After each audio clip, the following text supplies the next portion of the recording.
देखिए question number 6 वो कह रहा है ऊंचाई 220 सेंटीमीटर और आधार व्यास 24 सेंटीमीटर वाले एक बेलन जिस पर ऊंचाई 60 सेंटीमीटर और त्रिज्या 8 सेंटीमीटर वाला एक अन्य बेलन आरोपित है।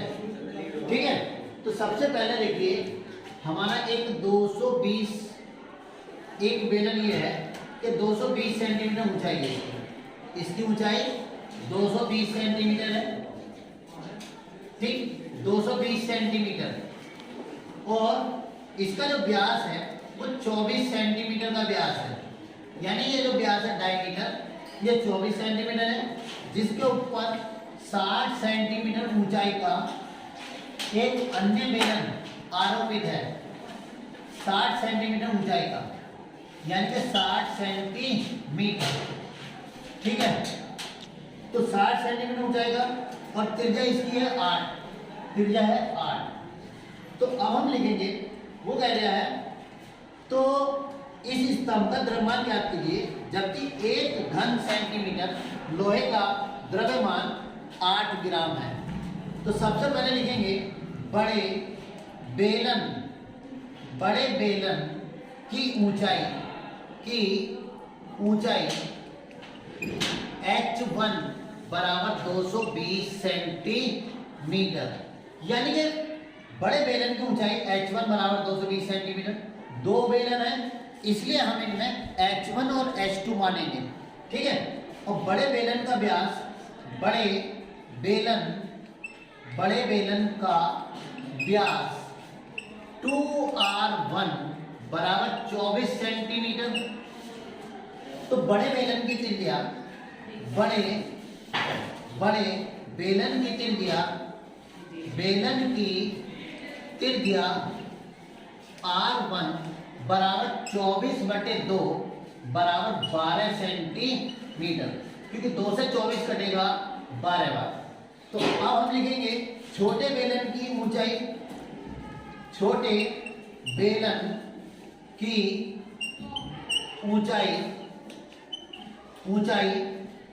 H2 बराबर 60 सेंटीमीटर, क्योंकि 60 सेंटीमीटर है।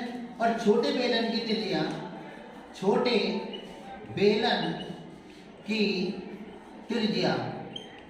त्रिज्या R2 बराबर कितनी 6 सेंटीमीटर,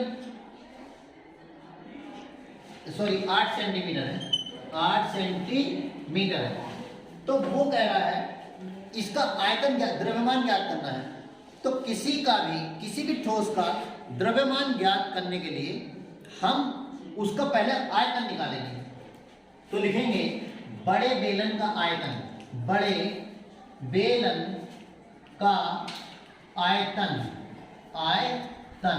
बराबर पाई R1 स्क्वायर H1। तो पाई ऐसे रहने दीजिए, R1 का मान है मेरे पास 12 की घात 2 और H1 का मान है मेरा 220। पाई ऐसे 12 में 144 गुणा 220। अब 144 की 220 से गुणा करेंगे, जीरो हमने इधर रख दिया, 2 चौक 8, 2 चौक 8, 2 का 2, फिर 8 8 2, ये जीरो हमारा ये आ गया 8 8 8 16, 8 2 10 1 11, 2 1 3, यानी कि 31,680 पाई घन सेंटीमीटर। ठीक है, अब लिखेंगे छोटे बेलन का आयतन। छोटे बेलन का आयतन बराबर पाई R2 स्क्वायर H2। पाई ऐसे वैसे ही, R2 का मान है मेरा 8, तो 8 की घात 2, H2 का मान है 60। पाई ऐसे 8 8 64 गुणा 60, 0 6 चौक 24 का 4 हाथ से लगे 2, 6 चौक 36 और 2 38 पाई घन सेंटीमीटर। अब लिखेंगे संपूर्ण ठोस का आयतन। संपूर्ण ठोस का आयतन तन, यानी कि पूरा जो बेलन है, ये जो पूरा ठोस है, इसका आयतन निकालेंगे, यानी बड़े बेलन का आयतन, बड़े बेलन का आयतन प्लस छोटे बेलन का आयतन, छोटे बेलन का आयतन, बड़े बेलन का आयतन प्लस छोटे बेलन का आयतन। तो बड़े बेलन का आयतन क्या है हमारा 31,680 पाई प्लस 3,840 पाई, जोड़ लीजिए, जीरो ऐसे 8 और 4 12 का 2 हाथ से लगा 1, 8 और 4 12 का 2 हाथ से लगा 1, 8 और 6 14 और 1 15 का 5 हाथ से लगा 1, 3 और 1 4 और 1 5, 3 ऐसे पाई घन सेंटीमीटर। तो पाई का मान इसने दिया है 3.14, पाई का मान कितना दिया है 3.14, 20 गुणा 3.14।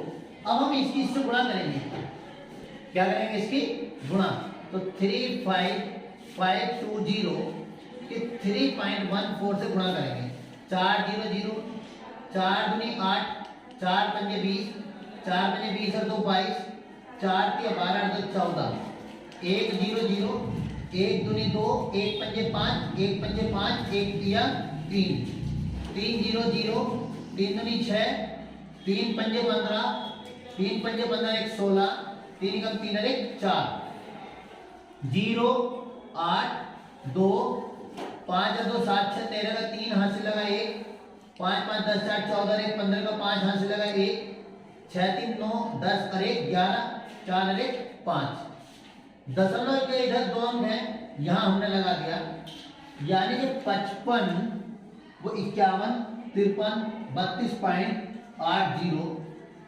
घन सेंटीमीटर। अब वो कह रहा है कि 1 घन सेंटीमीटर लोहे का द्रव्यमान 8 ग्राम है, तो कुल भार ज्ञात करना है। 1 घन सेंटीमीटर यानी कि 1 सेंटीमीटर की घात 3 का द्रव्यमान बराबर 8 ग्राम, ठीक है। तो 51,532.80 घन सेंटीमीटर का द्रव्यमान बराबर 51,532.8 गुणा 8 ग्राम। ओके, इसकी गुणा कर लेंगे, आंसर आ जाएगा, ठीक है।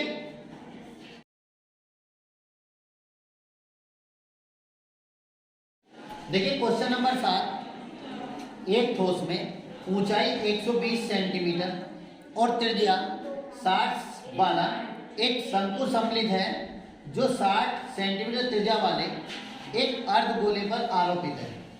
इस ठोस को पानी से भरे हुए एक लंबवृत्तीय बेलन में इस प्रकार सीधा डाला जाता है कि यह बेलन की तली को स्पर्श करे। यदि बेलन की त्रिज्या 60 सेंटीमीटर और ऊंचाई 180 सेंटीमीटर है तो बेलन में बचे शेष पानी का आयतन ज्ञात करना है। यानी कि देखिए पहले एक हमारे पास शंकु है,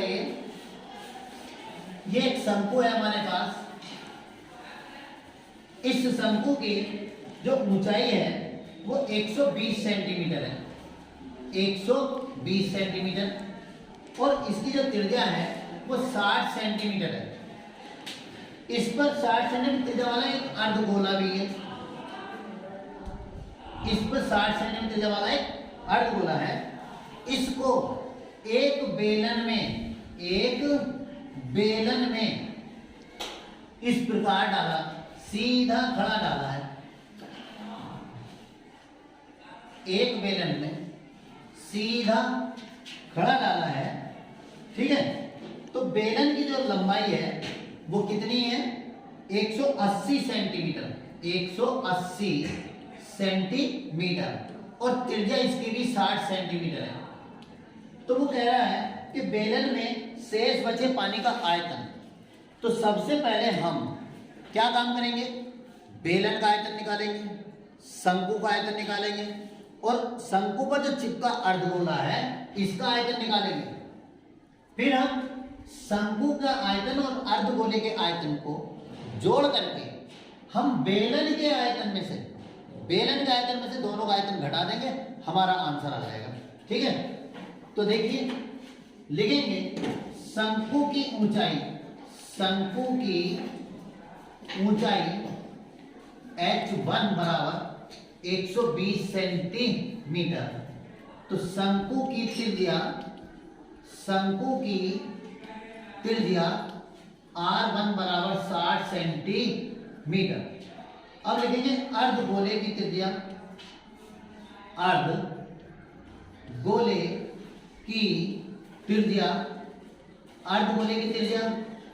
r2 बराबर 60 सेंटीमीटर। बेलन की ऊंचाई h2 बराबर 180 सेंटीमीटर, क्योंकि 180 सेंटीमीटर दी है बेलन की ऊंचाई, और बेलन की त्रिज्या r3 बराबर भी 60 सेंटीमीटर। तो पहला लिखेंगे शंकु का आयतन। क्या लिखेंगे? शंकु का आयतन बराबर, शंकु के आयतन का सूत्र होता है 1/3 पाई r1 स्क्वायर h1, यानी कि 1/3 पाई ऐसी रहने देंगे। r1 का मान मेरा 60 है, तो 60 की घात 2, और h1 का मान मेरा कितना है 120। तो 3 चौक 12, 40 आ गया। पाई ऐसे ही 60 की घात 2 है, तो 6 छंग 3600 गुणा 40। 2 जीरो इसके पीछे हैं, एक ये है, 3 जीरो लगा दीजिए। 4 छंग 24 का 4, हासिल लगे 2, 4 के 12 2 14 पाई घन सेंटीमीटर। अब हम किसका आयतन निकालेंगे? अर्धगोले का आयतन। किसका? अर्धगोले का आयतन। लिखेंगे अर्धगोले का आयतन बराबर 2/3 पाई r की घात 3, 2/3 पाई r का मान है 60 की घात 3।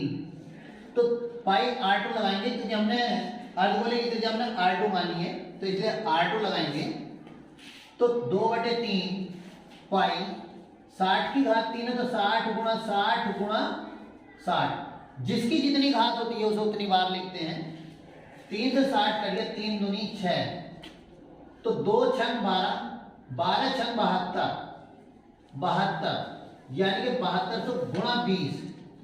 भाई 2 छंग 12, 12 छंग 72, 2 जीरो लग गए, 20 ही आया। पाई 1 2 3, 1 2 3, 2 दूनी 4, 2 सत्ते 14 पाई घन सेंटीमीटर। अब लिखेंगे बेलन का आयतन, यानी पाई r3 स्क्वायर h2 पाई ऐसे। r3 का मान है 60 की घात 2, h2 का मान है 180, h2 का मान 180 है, तो 6 छंग 3600 गुणा 180, 1 2 3, 1 2 3, 3 जीरो लग गए। 18 छंग 108, हासिल लगे 10, 18 दिए 54, तो कितना आ गया 64 पाई घन सेंटीमीटर। तो अब लिखेंगे बेलन में शेष पानी का आयतन। तो बेलन में शेष पानी का आयतन बराबर क्या होगा? यानी कि बेलन का आयतन माइनस शंकु का आयतन माइनस अर्धगोले का आयतन। तो लिखेंगे बेलन में शेष पानी का आयतन बराबर बेलन का आयतन माइनस शंकु का आयतन माइनस अर्धगोले का आयतन। ठीक है, तो बेलन का आयतन कितना मेरे पास 6 4800 पाई माइनस शंकु का आयतन है 144,000 पाई माइनस इसका मान भी 144,000 पाई। ठीक है, दोनों माइनस माइनस वाले जुड़ जाएंगे तो 64,800 पाई माइनस 144 दूनी 288 288,000 पाई घटा दीजिए। 3 जीरो तो ऐसे कैसे ही रहेगा हमारे, 8 में से 8 का 0, 4 में से 8 नहीं जाएगा, एक दस धाएंगे 14, 14 में से 8 के कितने बचे 6, यहाँ रहा 5, 5 में 2 गया 3 पाई घन सेंटीमीटर, यानी कि इतना पानी रह गया। अगर आप चाहें तो पाई का मान 3.14 लगा लीजिए, 3.14 घन सेंटीमीटर, ये हमारा आंसर। ओके,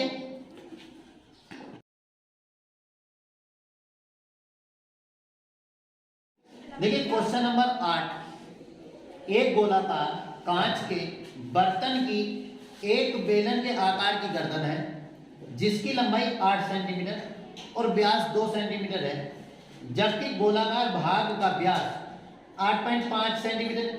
इसे भरे जा सकने वाले पानी की मात्रा मापकर एक बच्चे ने ज्ञात किया कि इस बर्तन का आयतन 345 घन सेंटीमीटर है। जांच कीजिए क्या उस बच्चे का आंसर सही है। तो एक गोलाकार ये बर्तन है, एक गोलाकार एक बर्तन है, इसके ऊपर बेलन के आकार की एक गर्दन है। क्या है? गर्दन।